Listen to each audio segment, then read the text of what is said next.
Hello, everybody, and welcome back to the Math Puzzle Crash Course. We've got a little simple word problem here, really, really basic problem. It says, I bought a horse for $900. I sold the horse for $1,300. I bought the horse again for $1,400. I sold the horse again for $1,700. How much money did I earn? Okay, very, very, very simple problem here. But I see a lot of confusion on this one. There's a similar problem that I've got, another video where we're buying a cow. The numbers are a little bit different, but it's the very same process here. The first thing to want to zero in on is like, well, okay, look, I bought and I sold, right? Bought 900, sold for 1,300. So one way we could start to look at this would be, okay, let's look at the first time we bought and sold it.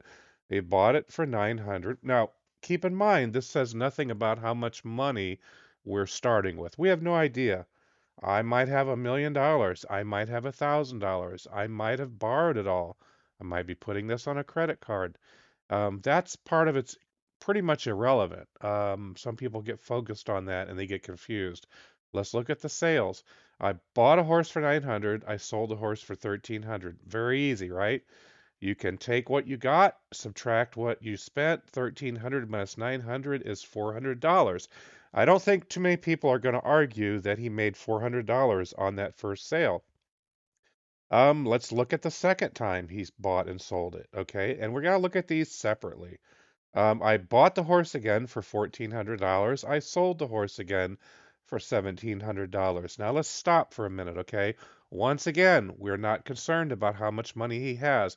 We don't know what's in his wallet. We don't know what's in his bank account. We don't know what's in his Swiss bank account. We don't know how much money he sewed in his mattress, how much money he has hidden under his sofa. Um, that's all, again, irrelevant. He bought it for 1,400, he sold it for 1,700.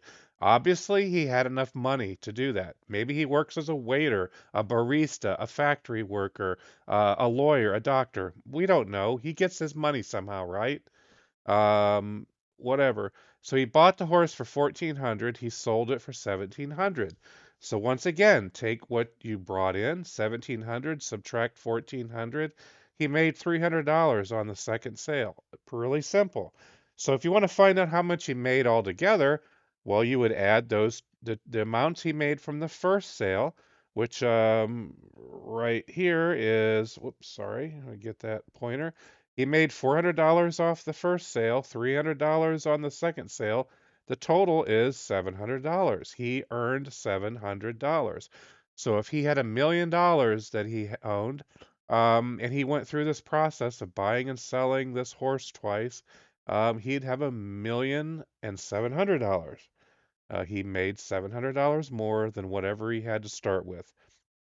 Um, Another way you can look at it too is look at how much money he spent altogether, which he spent $900 the first time. He spent $1,400 the second time. He spent a total of $2,300.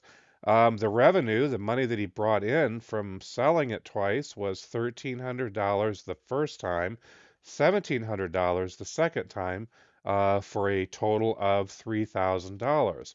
So if you want to find out how much money he earned, you would take the $3,000, his revenue, minus his expenses, which is in this case, all we know is what he spent on the horse. So it's 3,000 minus 2,300 is $700. Same answer, a little bit different way of going about it, but the same process, the same answer. And now I see a lot of people that will argue and they get concerned about, well, he paid more money the second time for the horse, so he had to have lost some money, right? No. I mean, if you know how to balance a checkbook, I hope everybody does. If not, that would be really sad. But um, take a check register, put any amount here to start with. We don't know how much money he had, and once again, I said that's irrelevant. And I know I keep saying that over and over again, but I cannot tell you how many people have come into forums and they start to argue about, well, he only had $900. Well, how do you know that? The problem does not say that he only had 900. We don't know how much money he had. We know that he went through and bought and sold a horse twice, so obviously he had the money somehow. He borrowed it, he did whatever. So you could take a check register, and just for an example, I'm assuming $1,000 to start. This is irrelevant once again. He bought a horse for $900. You see that right here on March the 3rd. Spent $900. He has $100 balance left in his checking account, okay? Simple. He sold the horse to Farmer Tom for $1,300. He has a credit of $1,300. You take a credit of $1,300, add that on his balance of $100. He has a balance of $1,400. He bought the horse again later on. Well, okay, the dates are screwed up. He bought it.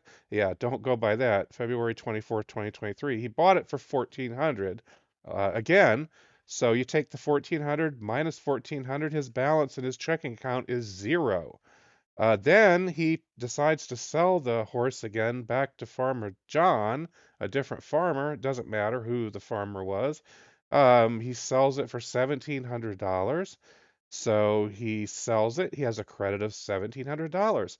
He has a balance now of $1,700 in his checking account. So if his balance was $1,000 when all this started, and his balance is $1,700, I don't think it takes Albert Einstein to figure out how much money he gained in his checking account. It's obviously $700. You take 1,700 minus 1,000, you get $700 that he earned.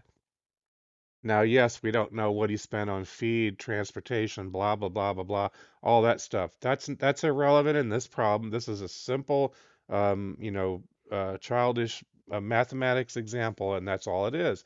It's just an example of how to go through these calculations. So obviously the answer is 700. So I hope this video's been helpful. And so next time you find one of these online, and if it seems a little bit puzzling and you're wondering why people are coming up with a wide range of answers, it's generally because um, they don't know how to break problems down like this, and break it down into the two different cells and the sales, or how to do a check register. It's really that simple. So hope it's been helpful, and I look forward to seeing everybody in the next video.